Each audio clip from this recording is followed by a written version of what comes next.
नमस्कार साथियों, आप देखना शुरू कर चुके हैं द आशीष हल्दीनिया शो और मैं हूं आपका आशीष। हम आज के वीडियो की शुरुआत में माननीय प्रधानमंत्री जी का संसद में दिया गया एक उद्बोधन सुनवा रहे हैं। मुझे एक पुरानी छोटी सी कथा याद आती है। एक बार कुछ लोग रेल में सफर कर रहे थे और जब रेल में सफर कर रहे थे तो रेल जैसे गति पकड़ती थी, पटरी में से आवाज आती है, हम सब जानते हैं, सबका अनुभव है। तो वहां बैठे हुए एक संत महात्मा थे। उन्होंने कहा, देखो पटरी में से कैसी आवाज आ रही है। ये निर्जीव पटरी भी हमें कह रही है, प्रभु कर दे बेड़ा पार। बोले देखो यही आवाज आ रही, सुनो, प्रभु कर दे बेड़ा पार।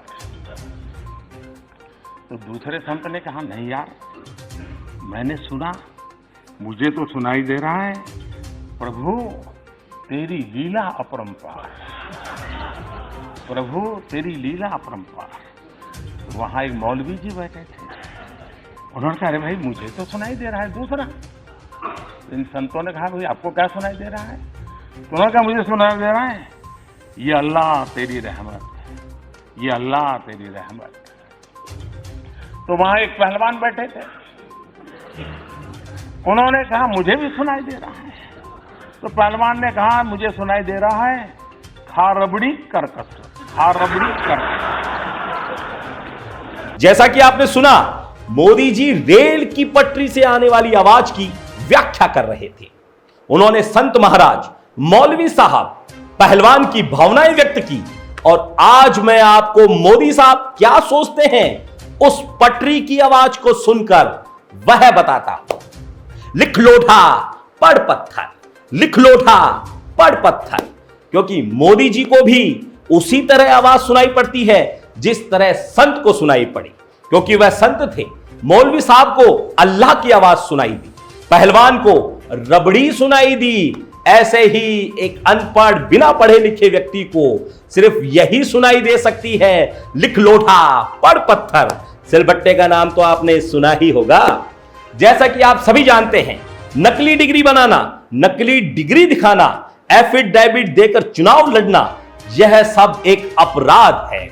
ऐसे दसों उदाहरण हैं कि नकली एफिडेविट देकर, नकली डिग्री देकर, नकली प्रमाण पत्र देकर चुनाव लड़े हो और उनकी सदस्यता खत्म हो गई और उन्हें जेल तक जाना पड़ा हो।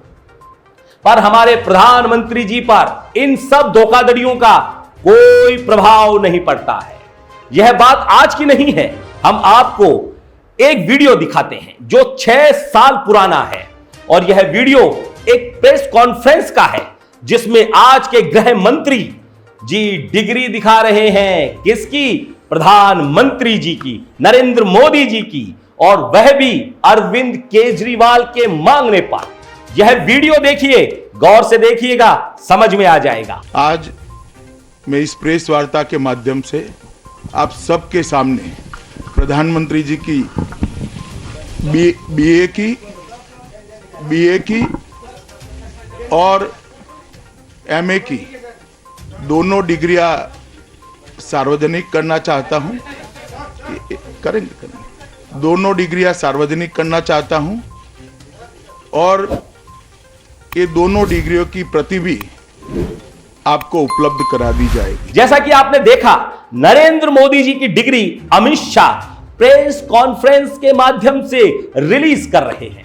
प्रेस के सामने डिग्री प्रस्तुत कर रहे हैं, यानी कि प्रेस को दिखा रहे हैं डिग्री और बोल रहे हैं, हम इस डिग्री को सार्वजनिक कर रहे हैं।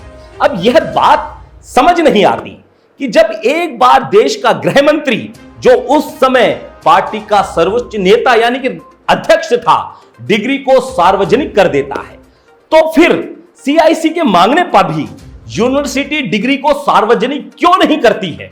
क्या गोपनीय जानकारी है जो हम दूसरे किसी को नहीं दे सकते? तथ्य की जांच होनी चाहिए। क्या आपको यह बात समझ में आती है? अब हम आपको एक वीडियो और दिखाते हैं, इसे भी जरा गौर से देखिएगा। आम आदमी पार्टी आपके माध्यम से देश की जनता को ये सूचित करना चाहती है कि जो डिग्री दिखाई गई है वो डिग्री फर्जी है। फोर्ज्ड है। अमित शाह कोई भगवान नहीं है, अरुण जेटली कोई भगवान नहीं है कि कुछ डिग्री वो प्रेस कॉन्फ्रेंस में लाके रख देंगे और उसको देश की जनता और आम आदमी पार्टी और तमाम लोग ये मान लेंगे कि वो डिग्री सच है। और कहते हैं ना, नकल के लिए भी अकल चाहिए।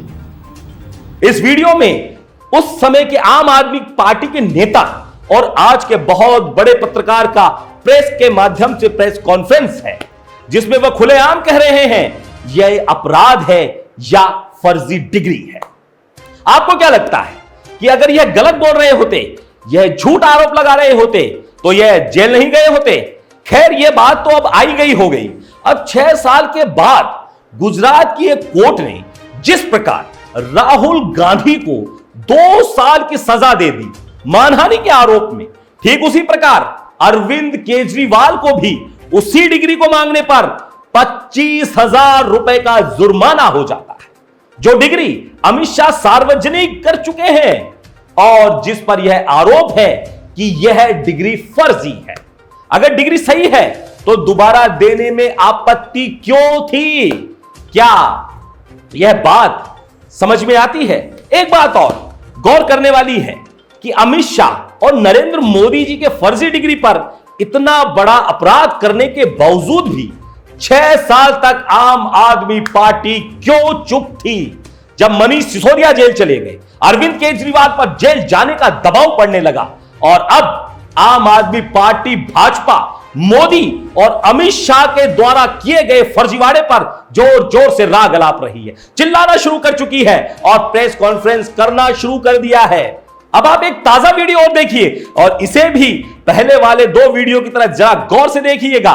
यह वीडियो है संजय सिंह जी का, जो जोर जोर से कह रहे हैं कि मोदी की सदस्यता समाप्त होनी चाहिए, यह एक जुर्म है और उन्हें इसकी सजा भी मिलनी चाहिए। कि भारत के चुनाव आयोग का नियम यह कहता है कि अगर आप अपनी संपत्ति के बारे में कोई गलत जानकारी देते हैं, अगर आप अपनी डिग्री के बारे में कोई जानकारी गलत देते हैं, तो आपकी सदस्यता रद्द हो सकती है। यानी भारत के प्रधानमंत्री की डिग्री जांच करा ली जाए, वो फर्जी निकलती है तो मोदी जी की सदस्यता पूरी तरीके से रद्द हो जाएगी। क्या देश को यह जानने का हक नहीं है कि जो डिग्री एक बार अमित शाह ने सार्वजनिक कर दी, यूनिवर्सिटी भी सार्वजनिक करके देश की जनता को सच्चाई बताए और प्रिय प्रधानमंत्री को दोष मुक्त होने में मदद करे?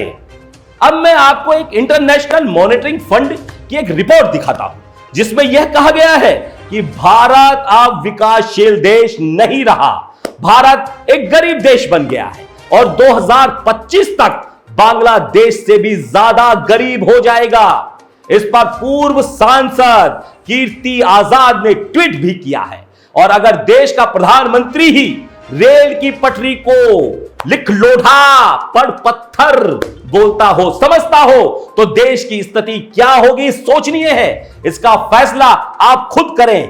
अयोध्या के मंदिर का फैसला हुआ, सुप्रीम कोर्ट के चीफ जस्टिस ने कहा था मान्यता है कि हां मंदिर था। ऐसे ही धीरे धीरे मान्यता भी बन रही है कि डिग्री किसकी? मोदी जी की फर्जी है। तो क्या यह मान्यता के आधार पर प्रधानमंत्री जी को त्याग पत्र नहीं देना चाहिए? क्या संसद में सांसदों को फर्जी डिग्री का मुद्दा नहीं उठाना चाहिए? जेपीसी की मांग नहीं करनी चाहिए? अगर आपको हमारा यह वीडियो पसंद आया हो तो इसे लाइक जरूर करें और अपने दोस्तों के साथ शेयर करें और कमेंट्स बॉक्स में कमेंट लिखकर अपनी भावनाओं से अवगत कराएं।